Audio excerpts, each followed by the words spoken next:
Welcome back दोस्तों। आज मैं आपके सामने रिसेंटली रिलीज हुई असुर सीजन 2 को लेकर आया हूँ। अगर आपने पहला सीजन नहीं देखा तो मैंने ऑलरेडी एक्सप्लेन कर चुका हूँ। सीजन 2 में भी पूरे 8 एपिसोड्स है और एक एक एपिसोड का ड्यूरेशन 1 घंटे के आसपास। सच में बहुत ही लंबा सीजन है ये तो, और इसी तरह काबिले तारीफ भी। तो चलिए फटाफट से सीजन 2 को भी देख लेते हैं। उससे पहले उठा दो प्यार फॉर इंस्टाग्राम। कहानी की शुरुआत होती है दोबारा 16 साल पहले उत्तर प्रदेश, जब शुभ और उसके 3 साथी जेल से भागकर एक नदी के किनारे के पास आते हैं। तो यहाँ पर शुभ इन तीनों को अर्जुन की एक कहानी सुनाने लगता है। कहानी सुनाते समय ही शुभ जगदीश को लकड़ी से मार मार कर मार ही देता है और बाकी 2 लोगों से कहने लगता है कि आगे जाकर ये हमारे काम नहीं आएगा, हम तीनों मिलकर इस सफर को तय करना होगा। हर सुबह सीन प्रेजेंट डे पर शिफ्ट होता है। लास्ट सीजन में हमने देखा था कि केसर जेल चला गया, लेकिन केसर के कुछ फॉलोवर्स प्रोटेस्ट करने लगे कि केसर को रिहा करो। उसी तरह केसर का केस कोर्ट में चल रहा होता है। सीबीआई वालों के पास केसर के खिलाफ कोई भी सबूत नहीं होता। सीबीआई का हायर ऑफिसर जज के सामने एक और हफ्ते की मोहलत देने के लिए कहता है। एक और बात यह है कि जब से केसर का केस कोर्ट में चल रहा है, धनंजय राजपूत लापता है। सीबीआई ऑफिसर जज से कहने लगता है कि नेक्स्ट सुनवाई तक मैं डीजे को कोर्ट के सामने पेश करूंगा। उसी तरह से जज सीबीआई वालों को 7 दिन का टाइम देता है, वरना जज मजबूरन केसर को बेल देना पड़ेगा। दूसरे सीन में डीजे को दिखाया जाता है जो हिमाचल प्रदेश के एक धर्मशाला में संन्यास लेकर बैठा होता है। यहाँ पर जब डीजे कुछ काम कर रहा होता है, डीजे के पास एक छोटा बच्चा आता है। इस बच्चे की उम्र तो दिखने में छोटी होती है, लेकिन इसकी बातें बहुत बड़ी बड़ी होती है।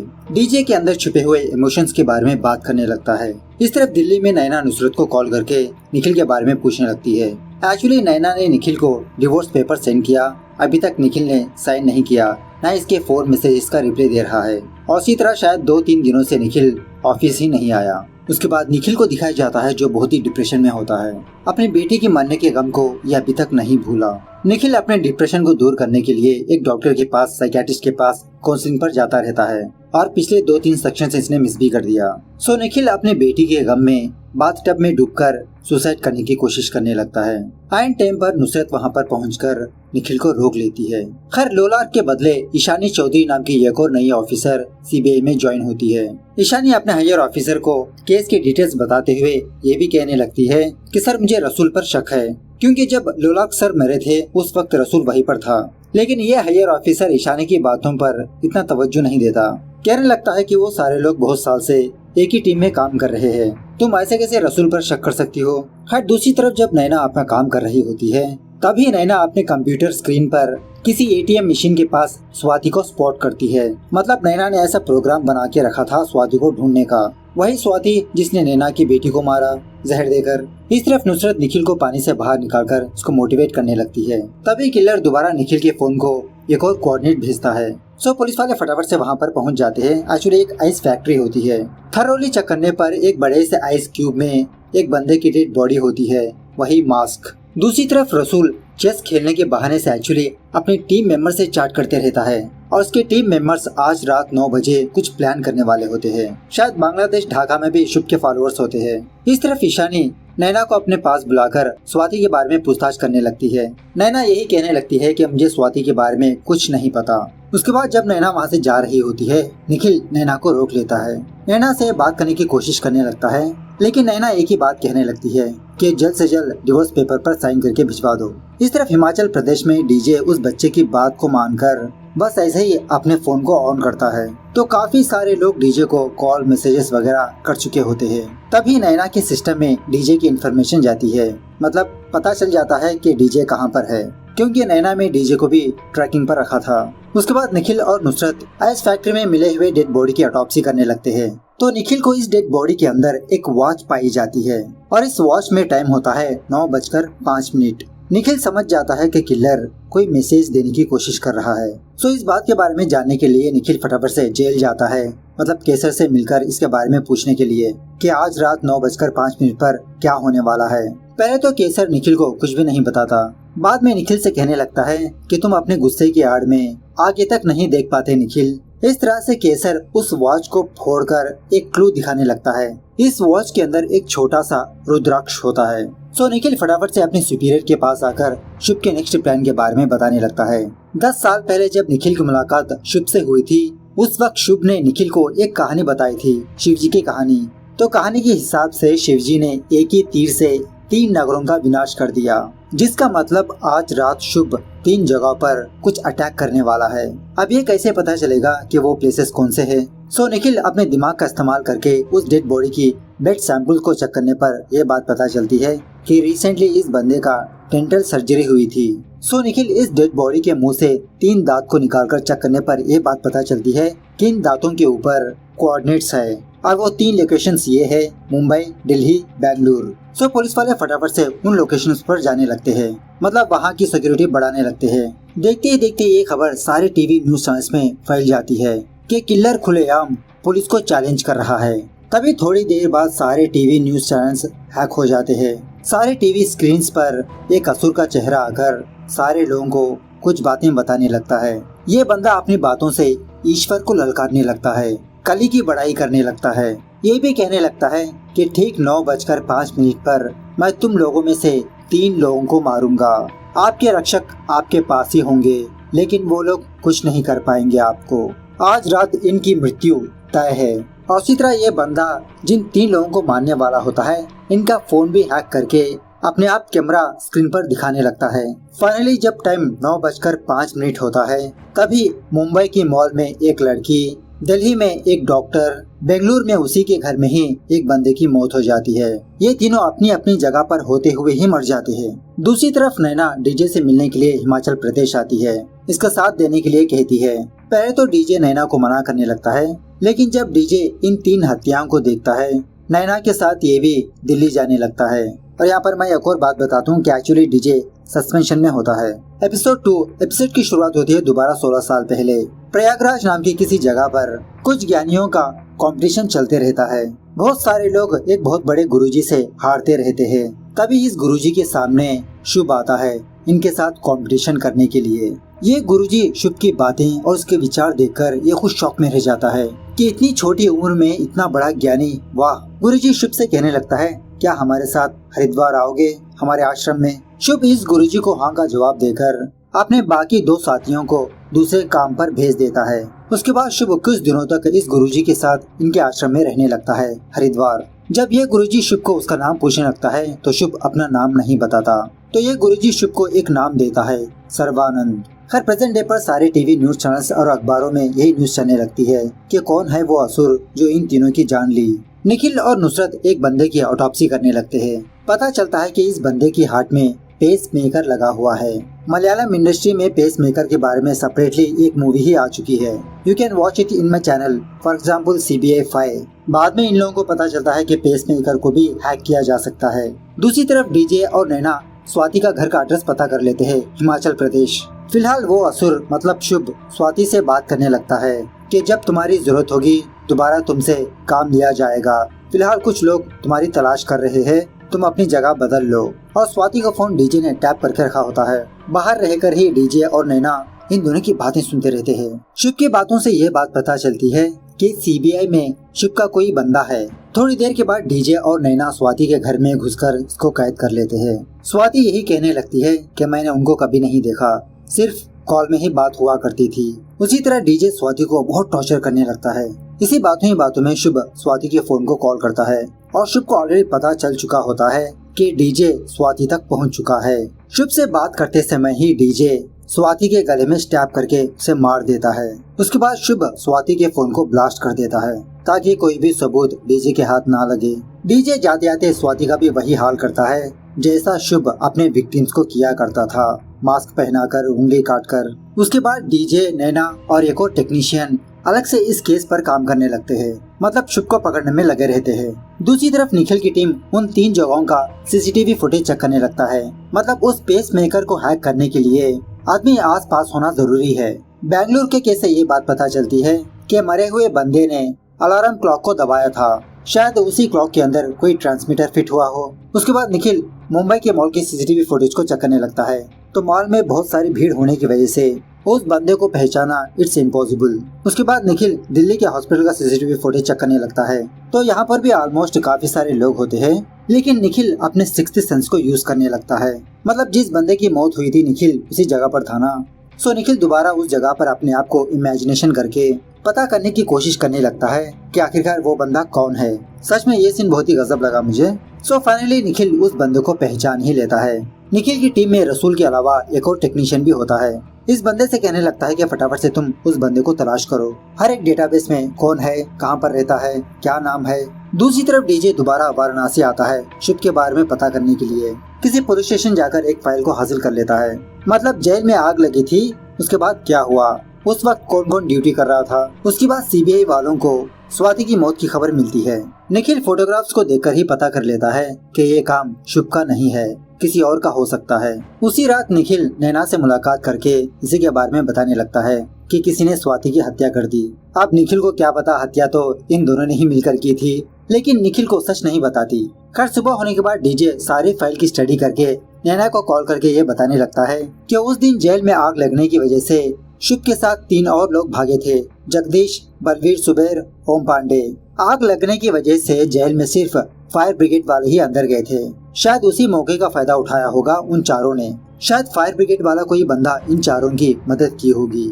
उसके बाद डीजे नैना को इस फाइल की कॉपी सेंड करके ये पता करने के लिए कहता है कि जेल में इन चारों को कौन कौन मिलने के लिए आया करता था। और थोड़ा इन्वेस्टिगेशन करने पर यह बात पता चलती है कि उसी रात नदी में एक बंदे की लाश मिली। सो उस डेड बॉडी के हाथ पर लगे हुए टैटू से डीजे को यह बात पता चल जाती है कि मरने वाला जगदीश था। अब डीजे को 2 लोगों के बारे में पता करना होगा, बलवीर सुबेर और ओम पांडे। तभी नैना डीजे को कॉल करके ये बताने लगती है कि संतोष मुंडा नाम का एक बंदा बार बार जगदीश से मिलने के लिए आया करता था जेल में। ये और कोई नहीं, जगदीश का भाई होता है। सो डीजे को पता चलता है कि संतोष फिलहाल किसी हॉस्पिटल में मौजूद है। उन चारों के बारे में पूछने लगता है कि तुमने ही उन चारों की मदद की थी ना जेल से भगाने में। पहले तो ये बंदा डीजे को कुछ भी जवाब नहीं देता, लेकिन डीजे इस बंदे को हल्के से टॉर्चर करने लगता है। बाद में ये बंदा डीजे को एक नाम बोलता है, गोपाल। इस तरफ वो टेक्नीशियन उस बंदे के बारे में पता करके निखिल को बताने लगता है कि उस बंदे का नाम है पुष्कर जौहरी, जो एक ग्राफिक डिजाइनर था, लेकिन कुछ ही समय पहले जॉब से निकाला गया।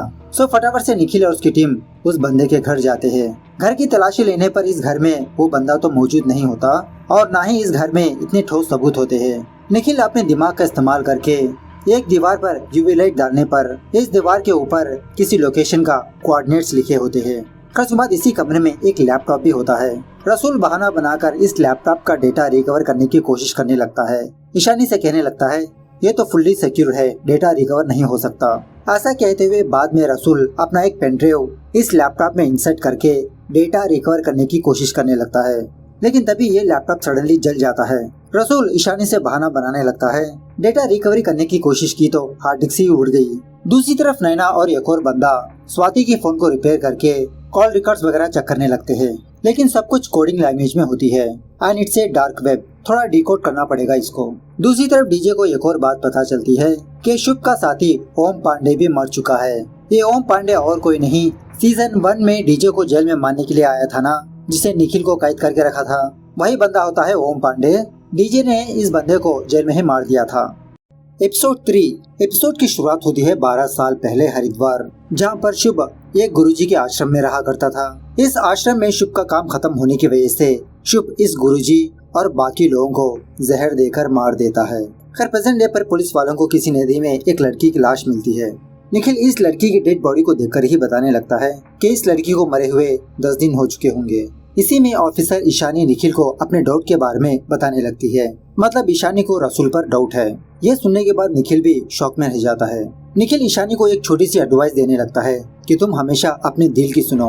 लास्ट टाइम मैंने अपने दिल की नहीं सुनी, मैंने बहुत कुछ खो दिया। इस तरफ नैना जब शुभ के डार्क वेब को चेक कर रही होती है तो इसमें काफी सारे पॉडकास्ट होते हैं। यही बात नैना डीजे को बताती रहती है।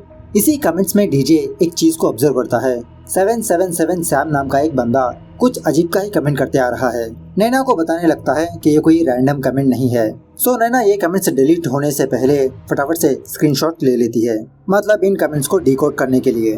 तभी एक बंदा डीजे को गोपाल के बारे में मैसेज करता है, मतलब उसके पते के बारे में। दूसरी तरफ सीबीआई ऑफिस में एटीएफ पॉल की टीम आती है। एक्चुअली होम मिनिस्ट्री से ऑर्डर आया होता है कि अब असुर का केस एटीएफ डील करेगी।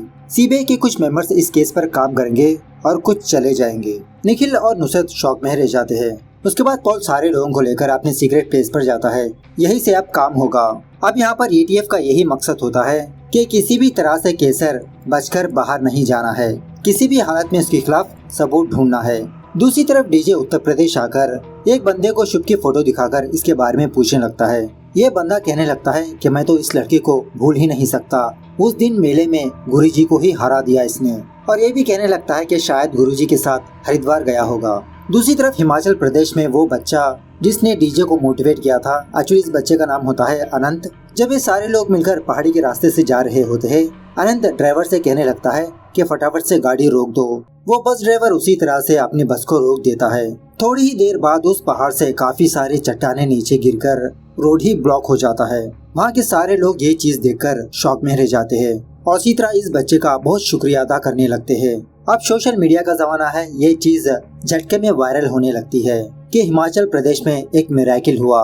कौन है ये बच्चा, कैसे पता चला इसको उस हादसे के बारे में, क्या ये भगवान का रूप है। इस तरफ डीजे हरिद्वार आकर उस आश्रम में जाकर शुभ के बारे में पूछने लगता है। आश्रम का एक बंदा डीजे से कहने लगता है, हाँ ये लड़का यहाँ पर आया था, कुछ सालों पहले यहाँ पर एक दुर्घटना हुई थी, पानी में कुछ केमिकल होने की वजह से यहाँ के सारे लोग मारे गए।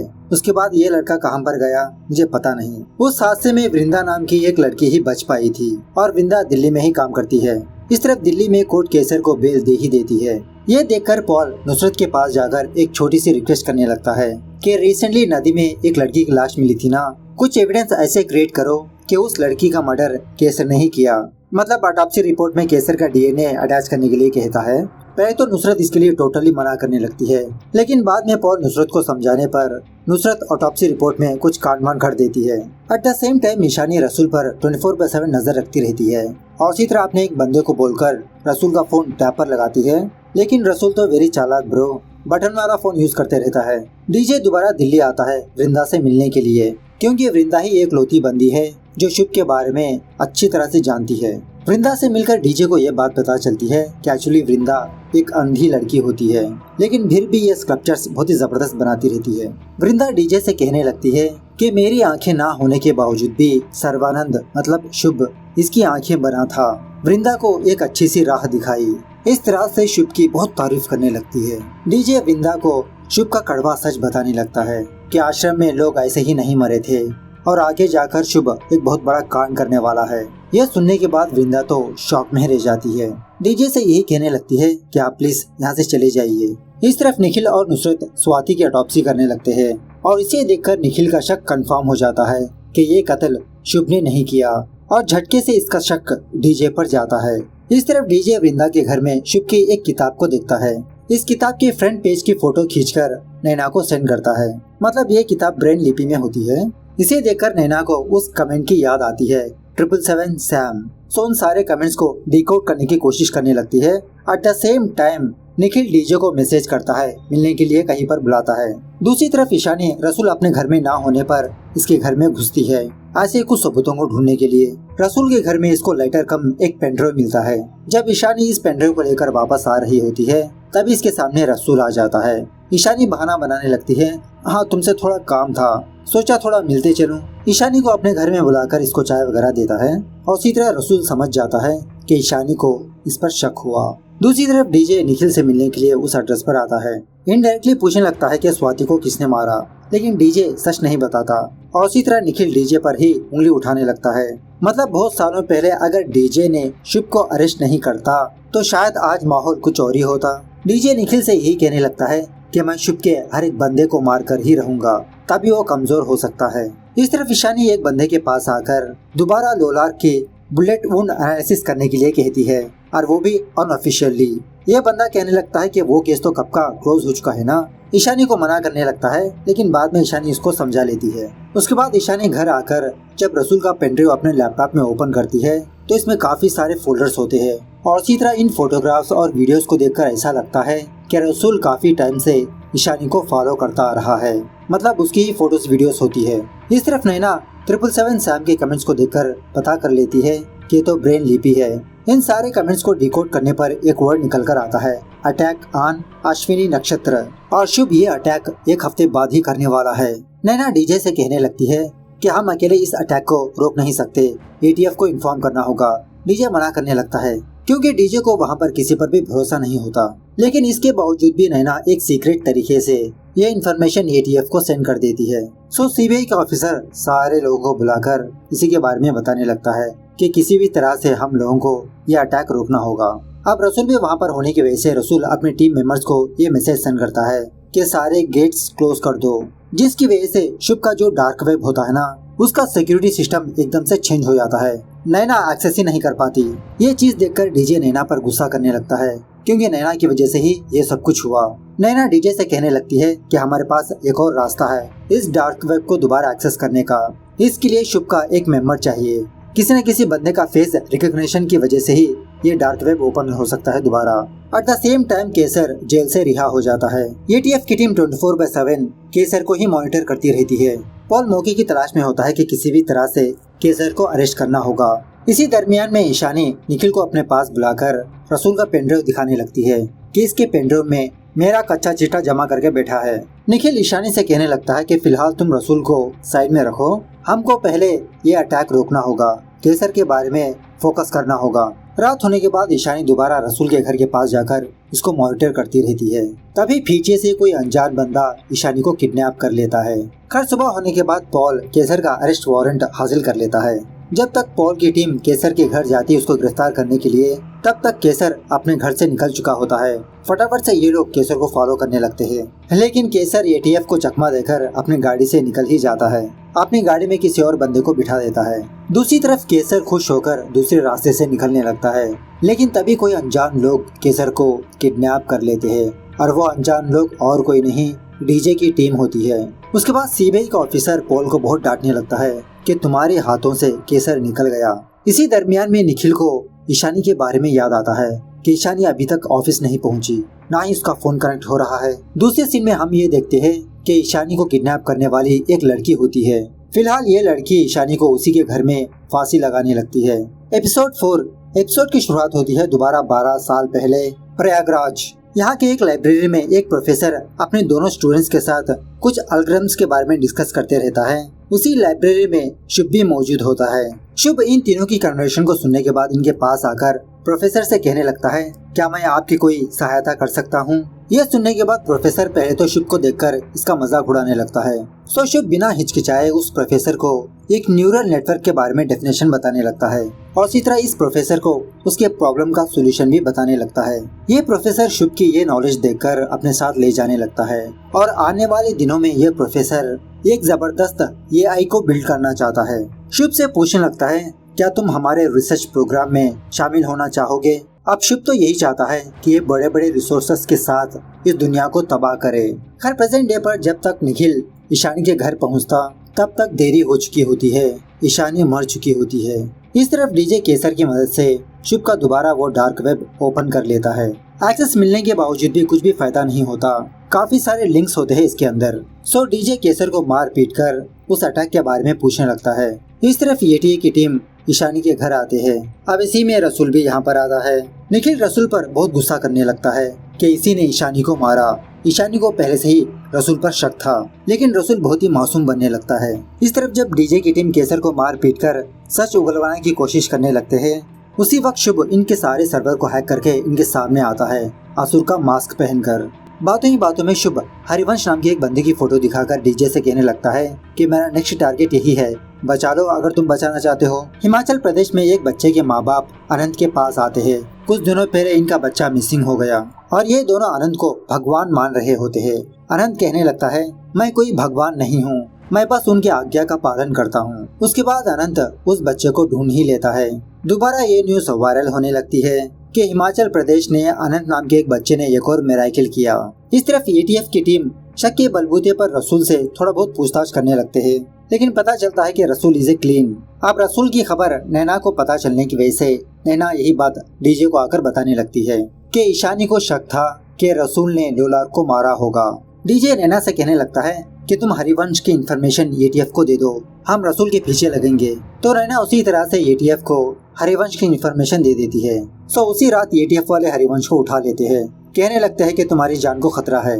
दूसरी तरफ डीजे की टीम रसूल के बारे में उसका कच्चा चिट्ठा निकालने लगते हैं, लेकिन सब कुछ क्लियरली होता है। डीजे कहने लगता है कि ये सब कुछ दुनिया को दिखाने के लिए है जो हमको नहीं दिख रहा है उसके बारे में हमको पता करना होगा। सो उसके बाद डीजे दोबारा वृंदा के पास आकर शुभ के बारे में पूछने लगता है कि शुभ कुछ दिनों बाद एक बहुत बड़ा अटैक करने वाला है, अगर तुम उसके बारे में थोड़ा सा भी इंफॉर्मेशन दोगी तो हमारे लिए बहुत हेल्पफुल होगा।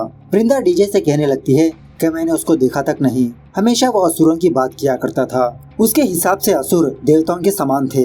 इसी बातों ही बातों में डीजे को प्रोफेसर के बारे में बताने लगती है कि जब जब शुभ किसी प्रोफेसर के बारे में बात किया करता था। इस तरफ नुसरत को ये बात पता चलती है कि लेक में जो लड़की की लाश मिली थी उस लड़की का नाम होता है शालिनी स्वराज, और शॉकिंगली शालिनी पेसमेकर मेकिंग की कंपनी में काम किया करती थी।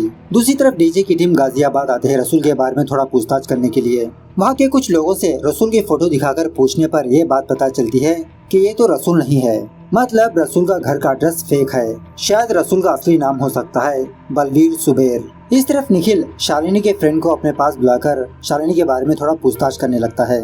इस लड़की से निखिल को ये बात पता चलती है कि शालिनी का रिलेशनशिप अर्जुन भल्ला से था, मतलब बहुत बड़ा बिजनेसमैन होता है वो। उसी टाइम शालिनी के लैपटॉप को चेक करने पर कुछ अजीब अजीब के प्रोग्रामिंग्स होते हैं। निखिल नैना का सहारा लेने लगता है। उसके बाद पॉल अर्जुन से मुलाकात करता है।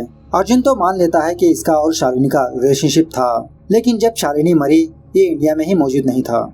इस तरफ नैना निखिल के पास आकर शालिनी के लैपटॉप को चेक करने लगती है। निखिल से कहने लगती है कि इसके लैपटॉप में जो एल्गोरिथम्स है वो ये एप्लीकेशंस में यूज होती है, और ऐसे एल्गोरिथम्स ज्यादातर ड्रोन अटैक्स वगैरह में यूज होते हैं। दूसरी तरफ निखिल और नुसरत राजीव के पास आती है लोलार का बैलिस्टिक रिपोर्ट लेने के लिए, मतलब ईशान ने मरने से पहले निखिल को इसके बारे में बताया था। एक्चुअली रिपोर्ट के हिसाब से लोलार की मौत बहुत सारे गन फायरिंग की वजह से हुई। इन रिपोर्ट्स में निखिल ये देखता है कि लोलार के बॉडी में एक जख्म कुछ अलग है और ये बुलेट बाकी बुलेट से अलग है, जिसका मतलब लोलार की गन से ही लोलार को मारा गया। उसके बाद डीजे की टीम बलवीर के घर जाकर डीजे को वीडियो कॉल करते हैं। डीजे बलवीर के माँ बाप को रसूल की फोटो दिखाकर पूछने लगता है क्या यही आपका बेटा है, तो ये दो बूढ़ा बूढ़ी बलवीर को पहचान लेते हैं कि यही हमारा बेटा है, क्या हमारा बेटा जिंदा है, कहाँ पर है। डीजे कहने लगता है कि उन दोनों के डीएनए सैंपल्स ले लो, रसूल के साथ मैच करेंगे। उसके बाद डीजे फाइनली अपने सुपीरियर के सामने आता है। पहले तो इसका सुपीरियर डीजे को डांटने लगता है कि कहाँ पर थे तुम, 2 महीने से तुम्हारी तलाश में लगे रहे हम। डीजे अपने सुपीरियर को कहने लगता है कि सर मैं आपको सब कुछ समझा दूंगा, पहले हमें रसूल को पकड़ना होगा। इस तरह से रसूल के कुछ डिटेल्स अपने सुपीरियर के सामने रखता है। अब वहीं पर निखिल और पॉल भी होता है। तभी इन लोगों को ये बात पता चलती है कि रसूल गायब है, ना वो अपने घर में है ना ही इसका फोन कनेक्ट हो रहा। दूसरी तरफ शुभ अपना चेहरा छुपाकर रसूल से बात करने लगता है वीडियो कॉल में। रसूल कहने लगता है कि निखिल और ईशानी को मुझ पर शक हो गया, इसलिए मुझे वहाँ से भागना पड़ा, लेकिन आप चिंता मत करिए, मैं सब कुछ ठीक कर दूंगा। खैर दूसरे दिन टीवी न्यूज चैनल में ये न्यूज चलने लगती है कि आरबीआई के गवर्नर ने अपना इस्तीफा दे दिया सडनली। वजह क्या है किसी को नहीं पता। दूसरी तरफ हॉस्पिटल वाले नुसरत को कॉल करते हैं कि इसकी माँ की तबीयत बहुत बिगड़ चुकी है, फटाफट से हॉस्पिटल आओ। तो जब नुसरत अपने गाड़ी में बैठकर हॉस्पिटल जाने ही वाली होती है, तभी वो लड़की जिसने ईशानी को मारा वो नुसरत को किडनैप कर लेती है। मतलब ये सब कुछ एक ट्रैप होता है। यहाँ पर ये 4 एपिसोड्स दी एंड होते हैं। तो नेक्स्ट वीडियो में बाकी एपिसोड्स को देखेंगे। तब तक take care, bye bye, see you soon.